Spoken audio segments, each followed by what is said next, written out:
চাকরি প্রত্যাশীরা এখনও প্রধান উপদেষ্টার বাসভবন যমুনার সামনে অবস্থান করছেন। এই মুহূর্তে রাজধানীর হিয়ার রোডে আছেন সহকর্মী আল কাসির। সরাসরি যাচ্ছে তার কাছে। দুপুর ১টা থেকে এখন বিকেল ৫টা, টানা ৪ ঘন্টা ধরে প্রধান উপদেষ্টার বাসভবন যমুনার সামনে অবস্থান নিয়েছেন।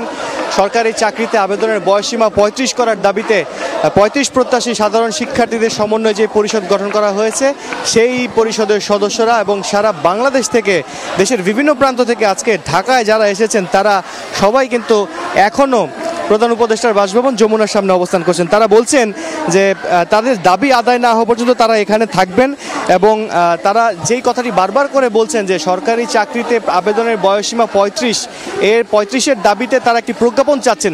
প্রজ্ঞাপন না হওয়া পর্যন্ত তারা এখান থেকে যাবেন না বলে আমাদেরকে জানিয়েছেন। আমি যদি একটু কিছুক্ষণ আগের আপডেট দেই আপনাদেরকে, তাহলে জানিয়ে রাখতে হয় যে অন্তর্বর্তী সরকারের উপদেষ্টা আসিফ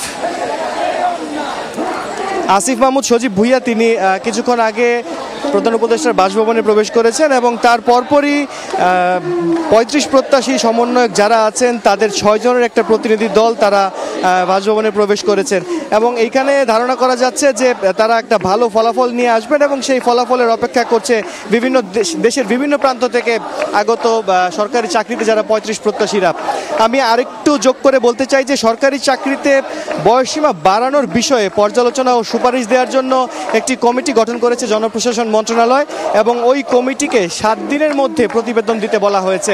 আমি সমন্বয়কদের সঙ্গে কথা বলেছিলাম, যারা আন্দোলন করছে তাদের সঙ্গে কথা বলেছিলাম। তারা বলছে যে কোনো কমিটি বা কোনো কিছুতে তারা আজকে আর দাবি মানবে না, তারা এখান থেকে প্রজ্ঞাপন নিয়েই ফিরবেন এবং তারা বারবার করে বলছেন যে সরাসরি প্রধান উপদেষ্টা, অন্তর্বর্তী সরকারে যে প্রধান উপদেষ্টা আছেন সরাসরি তার সঙ্গে কথা বলে তারা এখান থেকে একটা স্পষ্ট ধারণা নিয়ে বা ৩৫ করার ব্যাপারে সরাসরি প্রজ্ঞাপন জারির ব্যাপারে তারা একটা বার্তা নিয়ে এখান থেকে ফিরতে চান।